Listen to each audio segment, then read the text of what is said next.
বৌমা শাশুড়ির এই ঝগড়ার প্রধান কারণ হচ্ছে জেনারেশন গ্যাপ, ঠিক কিনা? আর বৌমা আরেক জেনারেশনের। শাশুড়ি ভাবে একরকম, বৌমা ভাবে আরেক রকম। শাশুড়ি চায় বউর উপর খবরদারি করতে, বউ চায় শাশুড়ির উপর খবরদারি করতে।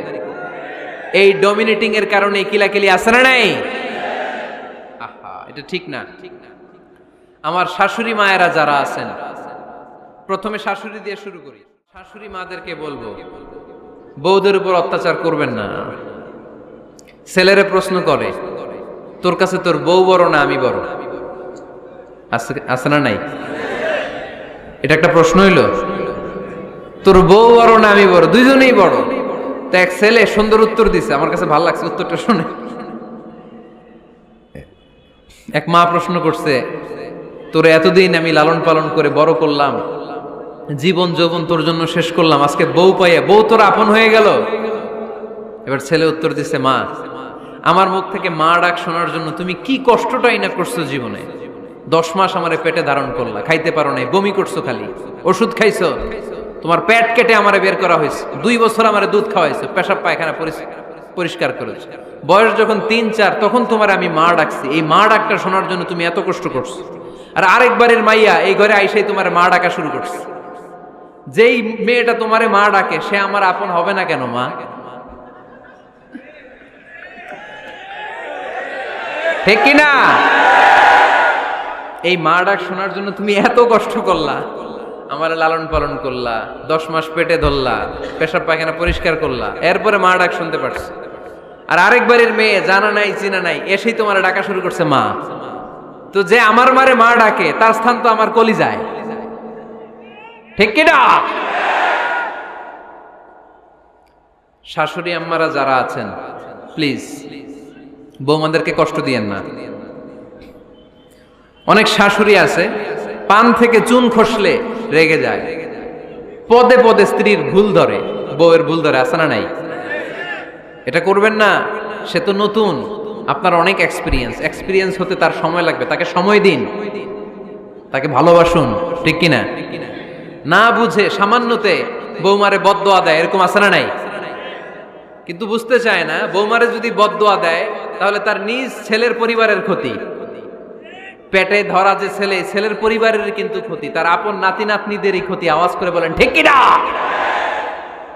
বৌমাকে বদদোয়া দিয়েন না। বৌমাকে নিজের মেয়ের মতো দেখবেন। সমাধান আমি দিচ্ছি। কেমন দেখতে হবে? নিজের মেয়ের মতো। নিজের মেয়ে সকালে ঘুম থেকে ওঠে 11টা, ওইটা সমস্যা নাই। বৌমা কেন উঠলো না, ওইখানেই ঝামেলা, আছে না নাই?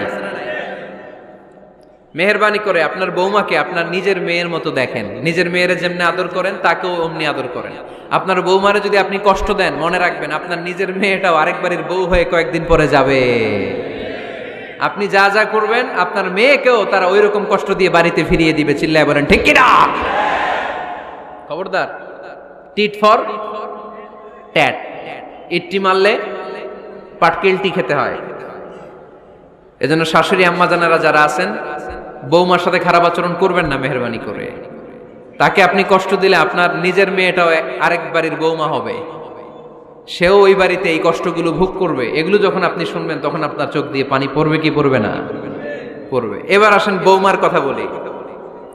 বৌমা যারা আছেন মেহেরবানি করে, বৌমা যারা আছেন মেহেরবানি করে আপনার শাশুড়ি আম্মাকে নিজের মায়ের জায়গায় রাখবেন। আপনার বাড়ি ছেড়ে নতুন বাড়িতে আসছেন, তো এটাই তো আপনার বাড়ি। আপনার মা রেখে দিয়ে নতুন মা পাইছেন, এটাই তো আপনার মা। তো ওনাকে মায়ের জায়গায় বসাতে আপনার সমস্যাটা কোথায়?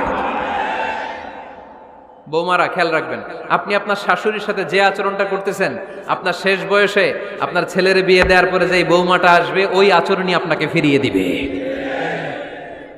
The nature has its own return. প্রকৃতির একটা মাইর আছে, এটা শেষ মাইর, এটা শেষ খেলা। প্রকৃতির খেলা বড় খেলা। আপনি আপনার শাশুড়ির সাথে যে আচরণ করবেন, আপনার শেষ বয়সে আপনি একদিন শাশুড়ি হবেন, এটা মাথায় রাখবেন। ওই আচরণই আপনি ফিরে পাবেন। আওয়াজ করে বলতে হবে ঠিক কিনা? এজন্য 9 নাম্বার পয়েন্টস হচ্ছে মিউচুয়াল রেসপেক্ট। সবাই যেন সবাইকে ভালোবাসি। দোষ ছাড়া মানুষ নাই, সবার দোষ আছে। আমরা যেন একে অন্যের দোষ না খুঁজি। বৌমারা, আপনাদের কেন যদি আমার মাইকের আওয়াজ যায়, অল্প কিছু টেকনিক অবলম্বন করলে আপনি আপনার শাশুড়ির মন জয় করতে পারবেন। শাশুড়িরা আসলে বেশি কিছু চায় না, আগের জামানার মানুষ তো, এদেরকে ওইভাবে হাত করতে হবে। মাঝে মাঝে একটু শাশুড়ির মাথায় তেল দিয়ে দেন, চুলে তেল দিয়ে দিবেন আর কি, মাঝে মাঝে চুল আশ্রয় দিবেন, এগুলো কিন্তু খুব পছন্দ করে শাশুড়িরা। ওনার প্রেশারটা একটু মেপে দিবেন, ডায়াবেটিক্সের ওষুধটা খাইলো কিনা সময় মতো খোঁজ নেবেন, কি পছন্দ করে খেতে একটু রান্না করে দিবেন।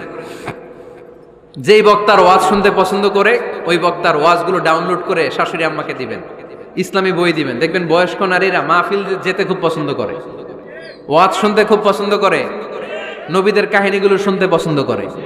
বসায় বসায় একটু কাহিনীগুলো শোনাবেন।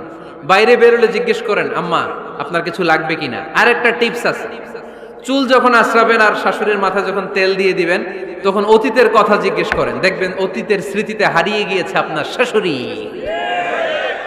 কি জিজ্ঞেস করবেন জানেন?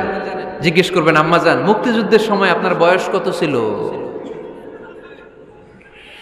ওই সময় মুক্তিযুদ্ধের সময় আপনাদের এলাকায় কি কি হয়েছিল মা? আরেকটা প্রশ্ন করবেন, মা বিয়ের সময় আপনি কেমন ছিলেন? ওই দিন দেখবেন বুড়ি আর বুড়ি নাই, জুয়ান হয়ে গেছে। ওই দিন বলবে, মা আমি অনেক সুন্দরী ছিলাম, আমার মাথায় অনেক চুল ছিল, আজকে নাই। আমগো গ্রামে আমার সাথে সুন্দরী মাইয়া ছিল না। অতীতের স্মৃতিতে, স্মৃতি হাতরাতে হাতরাতে তিনি হারিয়ে যাবেন। জিজ্ঞেস করবেন যে, মা শীতকালে আপনাদের দেশে কি পিঠা বানাতেন আপনি যখন ছোট ছিলেন, আপনার বাপ চাচারা কি করতো?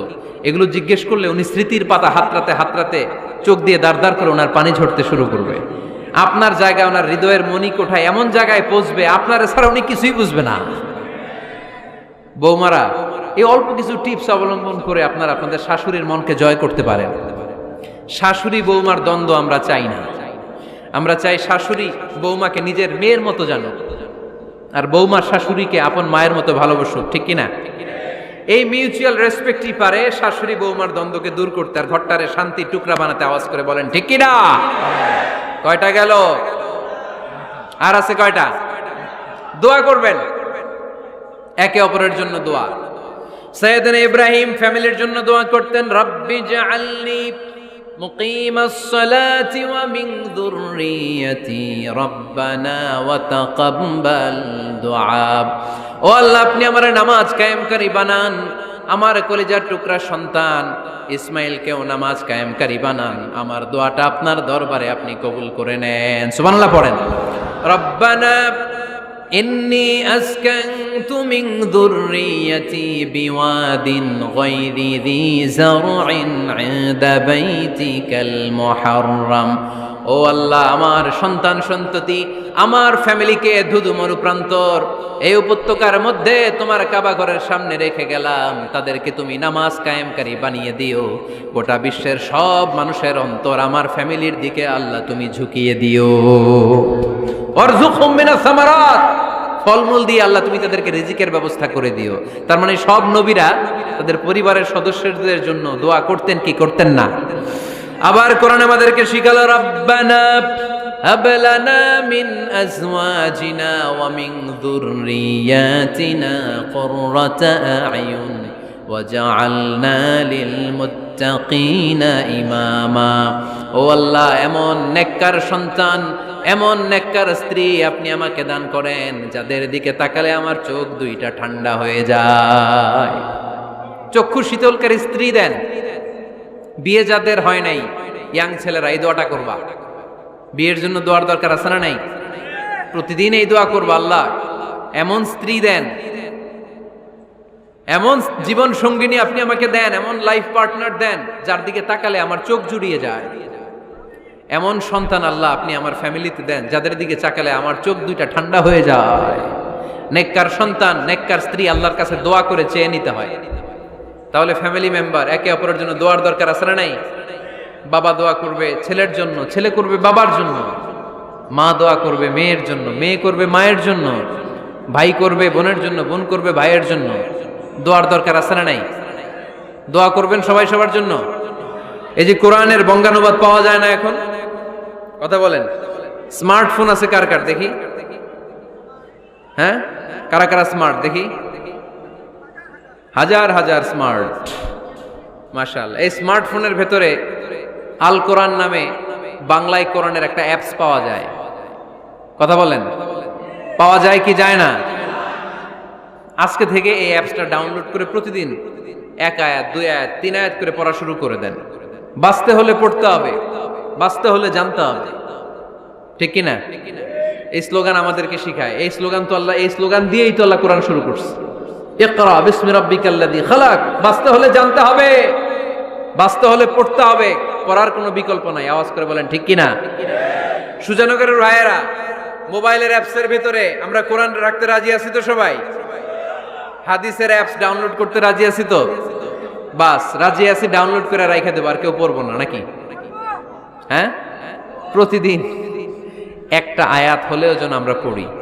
আল্লাহ যা বলা দরকার সব বলে দিয়ে গেছে, নতুন করে আর কিছু বলবে না। আমরা যেন পড়াশোনা করি, আমরা যেন একটা পাঠাগার বানাই। আবারও কখনো আসার সুযোগ হইলে আমি জিজ্ঞেস করবো, যদি আমার মনে থাকে যে আপনাদের পাঠাগার আছে কার কার ঘরে, সেদিন সবার হাত তুলতে হবে। এমনি পারা যাবে তো? আল্লাহ তুমি তৌফিক দাও।